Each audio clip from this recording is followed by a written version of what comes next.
making an application to the Court of Protection for a deprivation of liberty order, the court requires evidence to support the application. The evidence required by the COPDOL 11 form includes evidence to support the application, evidence that a consultation has been undertaken with people interested in the application, such as relatives, and evidence that the person for whom the order is being sought has been consulted. Further grounds would include evidence that the person lacks capacity, a mental health assessment showing that the person has a mental disorder, a copy of any advance decision that the person may have made when they had capacity, a copy of any lasting power of attorney, a copy of the care and support plan which is properly labelled and dated, a statement of the person's best interests and why being deprived of their liberty would be in the person's best interests, and the application fee. Evidence needs to be submitted to the Court of Protection showing that in principle the court can make an order as the person meets the necessary requirements. So this would include evidence or proof that the person is 16 years or older. The Court of Protection can only issue a deprivation of liberty order in respect of a person who is at least 16 years of age. There isn't any great formality with this generally. A date of birth will suffice. If the person is closer to the age of 16, then it may be wise to also submit a copy of the birth certificate. In any event, regardless of the person's age, it is useful to confirm the date of birth with a consultee, if possible, to give it extra credibility. The court will also require evidence that the person lacks capacity to consent to the care arrangements together with relevant medical evidence, that is, evidence from a doctor. The court form, Court of Protection 3 or COP3 form, can be used and it can be completed by a social worker. But the court will also then require a letter from a doctor confirming lack of capacity. It is therefore probably best that a doctor is asked to undertake the capacity assessment and confirm that the person lacks the necessary capacity to make decisions about their care arrangements, which would include accommodation. Evidence that the person is of unsound mind, that is, the person has a mental disorder, is also required by the court, together with relevant medical evidence. Again, the courts have interpreted this requirement literally and require that evidence to be provided by a registered medical practitioner. It doesn't necessarily have to be a psychiatrist. The person's general practitioner can provide that evidence. This mental health assessment can take the form of a letter setting out the diagnosis, the name of the practitioner and their qualifications. If you can't provide the original, then a certified copy by the applicant as a true copy is generally acceptable. The court does require the evidence to be current, so no more than 12 months old, and it should also make reference to the person's eligibility to be deprived of their liberty under Section 16 of the Mental Capacity Act 2005. We have seen in part 1 of this e-learning object that a person can only be deprived of their liberty if it meets the requirements of Article 5 of the European Convention on Human Rights. For the purposes of a deprivation of liberty order under the Mental Capacity Act, we rely on Article 5(1)(e). So this states that no one shall be deprived of their liberty save in defined cases and in accordance with the procedure prescribed by law. And Article 5(1)(e) specifically states that that person must be a person of unsound mind. They must have a mental disorder. Unlike applications to authorise a deprivation of liberty under the deprivation of liberty safeguards process, which is an administrative process, where the mere presence of a mental disorder is sufficient to meet the requirements. When making an application to authorise deprivation of liberty in the court of protection, the person's mental disorder must meet the Winterwerp requirements. That is, unless it's an emergency, the doctor has to be able to show objective medical evidence that the person is of unsound mind, has a mental disorder, and additionally, the mental disorder is of a kind that warrants the proposed measures, that warrants the deprivation of liberty, and that the mental disorder is persisting at the time the decision is taken to authorise that deprivation of liberty. So extra evidence is required by the court of protection to demonstrate that the mental disorder is of a nature or kind that warrants a deprivation of liberty order being granted. The person must not be ineligible to be deprived of their liberty by the court of protection, and so therefore the court will require details of any guardianship order under Section 7 of the Mental Health Act, or community treatment order under Section 17A of the Mental Health Act, or an extended leave of absence under Section 17 of the Act. Those details will need to be provided by the court. And in addition, you will need to explain to the court why a deprivation of liberty order will not conflict with the requirements of any current guardianship, community treatment order, or leave arrangements. The court asks that a doctor also gives an opinion on whether there is any conflict between the Mental Health Act and the proposed deprivation of liberty order under the Mental Capacity Act of 2005. This evidence is required because Section 16A of the Mental Capacity Act 2005 stipulates that if a person is ineligible to be deprived of their liberty by the Act, then the court cannot include in a welfare order under Section 16 authorisation of a deprivation of liberty. The same schedule that applies to deprivation of liberty safeguards under the administrative system apply to orders authorising a deprivation of liberty by the court of protection. The same eligibility criteria would apply. Schedule 1A to the Mental Capacity Act of 2005 sets out the ineligibility criteria in 5 cases. Case A and Case E apply to individuals in mental health units, mental hospitals. For the purposes of a deprivation of liberty order given by the Court of Protection, we are generally concerned with cases B, C and D that relate to community provisions of the Mental Health Act. Case B relates to extended leave of absence under Section 17, and it says that a person would be ineligible if the deprivation of liberty order was not in accordance with the requirement which the mental health regime imposes. That would include any requirement as to whether the person would reside, and the person would also be ineligible if the relevant care or treatment consisted in whole or in part of medical treatment for a mental disorder in a hospital. The courts have clarified that as long as the court provision of a deprivation of liberty order does not interfere with the requirements of leave under Section 17 of the Mental Health Act, then the two can exist side by side. So a person can be required to live in a care home to test rehabilitation under Section 17, and if they lack capacity and their care amounts to a deprivation of liberty, then a deprivation of liberty order can be granted by the Court of Protection in order to authorise that deprivation of liberty. So Section 17, leave of absence to supported accommodation or to adult fostering does not authorise a deprivation of liberty on its own.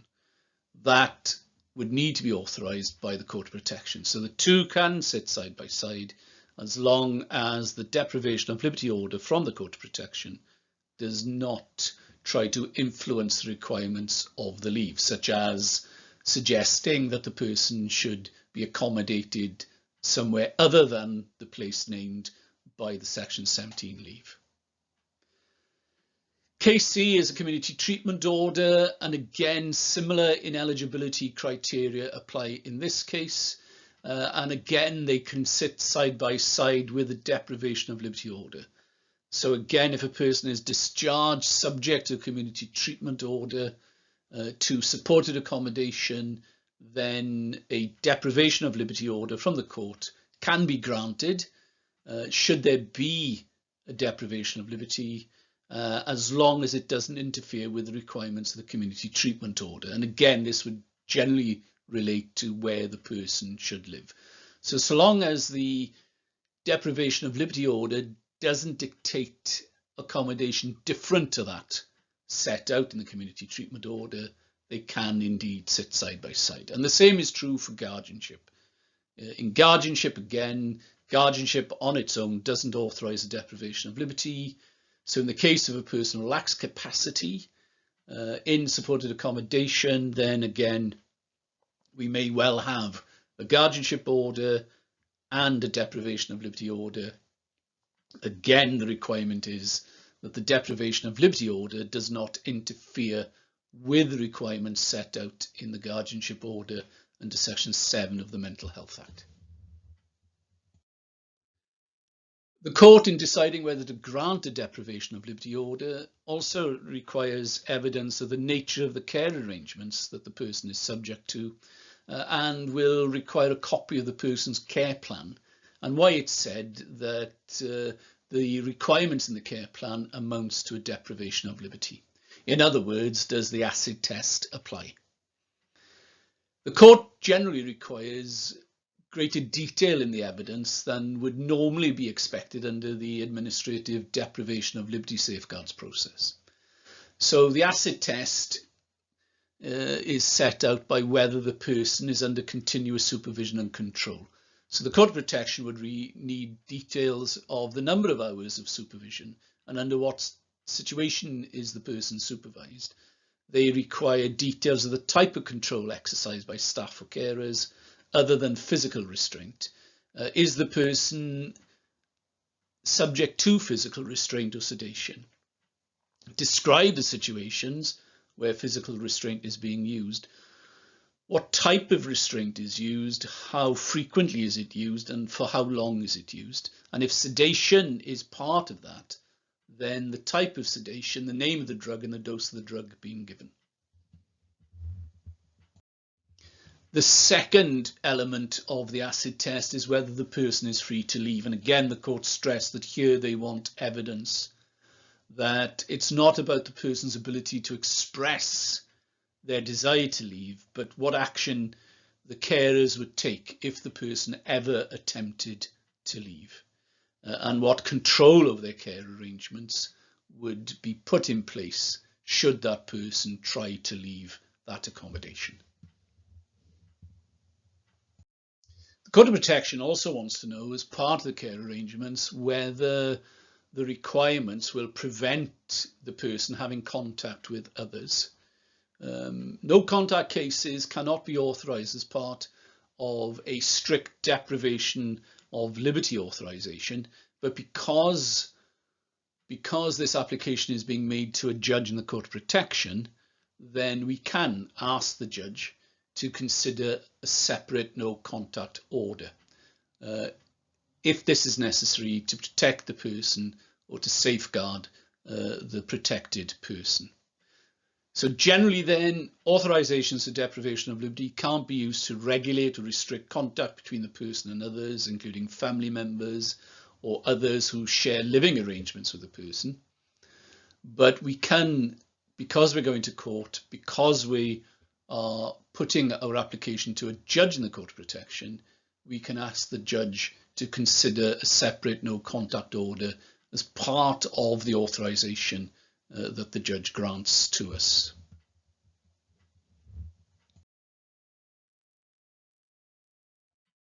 The judge will also know to what extent is the local authority or the NHS responsible for the restrictions, because for a deprivation of liberty to arise, the restrictions have to be imputable to the state. We've seen that this can be direct involvement if the local authority or the NHS is directly involved in the care, but the positive obligation under Article 5 we've also seen can give rise to indirect imputability. So it needs to be made clear whether this is direct imputability or indirect imputability. If it's indirect, the court will also want to know how much involvement the family has in the care of that individual and the nature of the involvement of the family in that person's care. Section 16 of the Mental Capacity Act requires the court to have regard to the principles of the Act under Section 1 and the best interest process under Section 4 of the Act. So we must provide the court with evidence that the arrangements, including the restrictions, are necessary in the person's best interests. And the application form itself reminds us that we have to have regard to paragraph 15.3 of the Mental Capacity Act Code of Practice, which restates the checklist of factors that have to be considered when determining a best interest. Section 4 of the Act sets these out, the common factors that we must always be considering when trying to work out somebody's best interests. And it must be based on the situation that the person finds themselves in. The courts have been very clear that we can't base a person's best interest on our previous experience of similar cases. It has to be done on a person-centred basis. So we need to set out a proper and objective assessment of that person's best interests. When setting out your best interest report for the court, District Judge Eldergill in Westminster and Sykes suggested the following format. They suggested you set out a background to the application. How did you get to where we are today with the requirement to bring this case to court? It should include the relevant pen picture of the relevant person because the court will not have met this individual. Then set out why you say there is a deprivation of liberty. What are the key restrictions? What level of supervision is being imposed? During what periods of the day is supervision provided and for how long? If we're using sedation or restraint, the name and dose of the medication. Are we using assistive technology? What if the person tried to leave? What would happen? And are there any restrictions on contact with the individual? More specifically, we have to consider whether it's in the person's best interest to be deprived of their liberty. And again, under Section 4, here we're required to consider all the relevant circumstances, but also looking at the situation from the person's point of view. The person's wishes, feelings, beliefs and values, those factors that are unique to that person as an individual human being. We're also required, as part of the best interest process, to consult with others about what they think the person's wishes, feelings and beliefs and values would be, and what their view on the person's best interests are. The report should also confirm that the person has been supported and assisted to express their views, wishes and feelings in relation to the application and the arrangements that are being proposed. It should also be clear to the court that the person has been informed that they can take part in the proceedings and can take part to the extent that they wish to be involved in those proceedings, and also set out how we've tried to achieve that, which is a requirement of Section 4, subsection 4 of the Mental Capacity Act 2005. The best interest report should also detail why the deprivation of liberty is necessary in order to prevent the person from coming to harm to themselves. This includes setting out what harm the person is likely to face, whether this is supported in the conclusion of any risk assessment, and how authorisation through the welfare order, the deprivation of liberty order, will prevent that person from coming to harm. To demonstrate that authorisation of a deprivation of liberty is a proportionate response to the likelihood of the person suffering harm and the seriousness of that harm, the court will want evidence that we have scrutinised the care plan and considered alternatives, and that we've set these out in a balance sheet. demonstrating the benefits and disbenefits of each of the placement options and why the person would be better placed and deprived of their liberty in the recommended accommodation.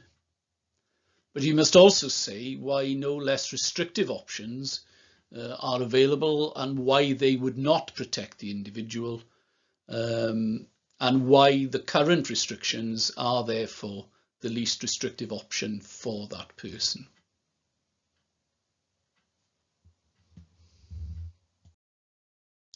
Justice Baker, in the case of Ray A.J. in 2015, emphasised that it is important that every application contain a copy of the care plan. And Justice Baker emphasised that what they're concerned with here is what's happening on the ground day to day, what restrictions are taking place. Local authority plans that set out how they assess the person's care needs is not usually detailed enough. They want the day-to-day plan of care, the situation on the ground, the restrictions the person is being subject to. So it is important that you make sure that you're satisfied that that detail in the care provider's care plan is there before you submit it to the court. The care plan should also consider the need for inclusion of contingency arrangements should the person's situation deteriorate, and any recent change or plan changes to the care package with reasons for those changes. The court will also require evidence as to placement matters. These are particularly important in the view of Justice Charles in cases involving supported accommodation as the accommodation being provided to the person. So the judge wants to know that if the proposed placement is planned and hasn't yet taken place, they require an explanation of whether or not a transition plan has been produced, and if it has, supply a copy of the transition plan and an explanation as to how the plan will be reviewed, how the placement will be reviewed, and in particular the person's reaction to their new placement. If the person is already living at the placement, then the court is going to want to know information about the date the person moved there, where they lived before, and why the move took place before the court gave permission, and how the move is working. So we're always asking for two things when we make an application to the court.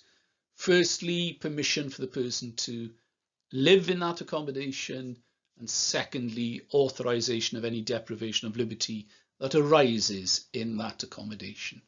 So if we move the person there before the court gives authorization, then we need to explain why that was necessary. If there is a tenancy agreement that needs to be signed, again, we can ask the judge to sign it, or the judge can give permission for the local authority to be the signatory to the tenancy agreement if the person lacks the necessary capacity to do so themselves.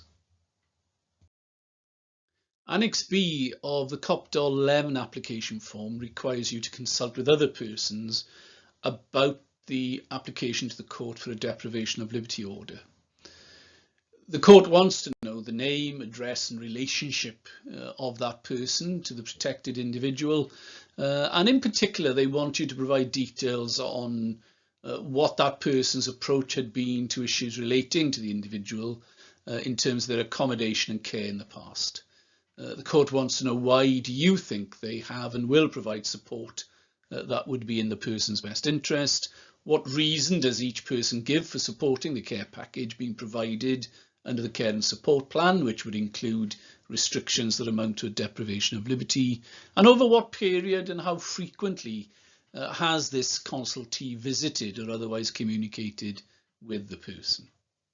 The court generally requires consultation with 3 individuals involved in the care of that person, usually relatives or close contacts, but you also have to provide the court with a list of relevant people that you didn't consult with and why you didn't consult with those individuals.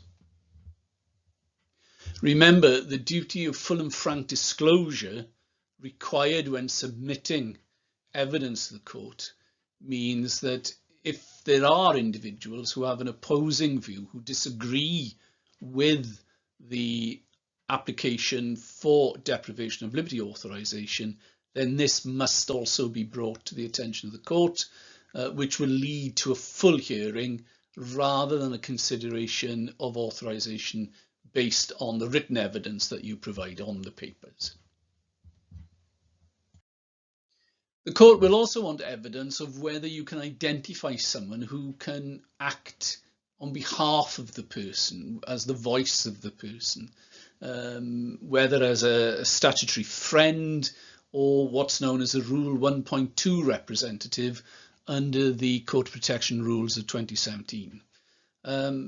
Rule 1.2 representatives are individuals where the court is asking them, as someone who knows the position on the ground, to consider whether from the perspective of the person's best interest they agree or disagree that the court should authorise this person's package of care and support, which would include where they should live and any restrictions they would be subject to that would amount to a deprivation of liberty. So essentially, the role of the 1.2 representative is to weigh the pros and cons of care and support package and compare it with other available options, consider whether any of the restrictions are unnecessary, inappropriate, or should be changed, inform the court about what the person has said and the person's attitude towards the care and support package, and then check from time to time that the care and support package is being properly implemented if the court authorises it. It can be difficult, and one of the key problems often arising from an application for a deprivation of liberty order is identifying someone who is willing to act in that role. It can delay proceedings and delay authorisation. So in non-contentious applications for welfare orders to authorise a deprivation of liberty, where no family member or friend is available to act as the Rule 1.2 representative, the court will sometimes issue an order under Section 49 of the Mental Capacity Act, appointing a court protection visitor who would become involved in that procedure and to ensure that the person's views are expressed to the court. This will only happen where the court is considering the situation on the papers, that there's no contentious issues, nothing that would indicate a full hearing. So the court has the option of allowing things to continue on the basis that a court protection visitor is appointed, who will then furnish a report setting out the person's wishes, feelings, what they can glean about what the person thinks about the care package, and about the application to the court. Appendix C of the COPDOL-LEM form allows you to set out details of your consultation with the person. It may not be you who undertakes this consultation. The courts have long held that it may be better undertaken by someone who is more familiar with or knows the person better. If that is the case, then they can submit this evidence accompanied by a statement of truth. But quite often, it is the deponent, the social worker involved in the case, that provides the evidence. And so you would need to set out your relationship with the person, how long you have known them, and then confirm to the court that you have explained that an application is being made to the court to authorise a deprivation of liberty, to consider whether the person lacks capacity to make decisions in relation to their care and residence, and whether to authorise a deprivation of liberty in connection with the arrangements set out in the care and support plan. You need to detail to the person what the proposed arrangements are. You need to emphasise that the person was told that they're entitled to express their views, wishes and feelings in relation to the arrangements and the application, and that the person undertaking the consultation will ensure that these are communicated to the court. You also have to emphasise that the person is entitled to seek to take part in proceedings by joining as a party or through an appointed representative. What that means and what the person undertaking the consultation will do in ensuring that any such request is communicated to the court, and that you, as the person undertaking the consultation, can help the individual obtain advice and assistance if they don't agree with the proposed arrangements in the application. We have seen that it isn't always essential for the person themselves to be a participant in the case, particularly where it's possible to find a family member or a friend who is able and willing to act as a Rule 1.2 representative. Whether a family member or friend is willing to be a litigation friend or a Rule 1.2 representative, whether they're able to keep the care package under review, and whether they are suitable to be a litigation friend or a Rule 1.2 representative, with particular reference to the history of the person's care. As we said, if there is no member, family member or friend able to act as a litigation friend or a Rule 1.2 representative, then we will have to make this clear to the court, and they may then decide to appoint a court protection visitor if it is a non-contentious case.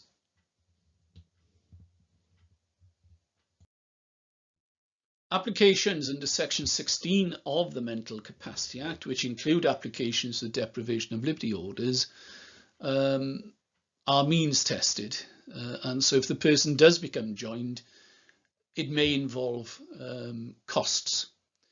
So again, if this is the case, then the court would need to be aware of the person's eligibility for public funding. Public funding or legal aid is only available these days to individuals with a limited amount of money, and we would need to say whether it was likely that an application for public funding would be successful.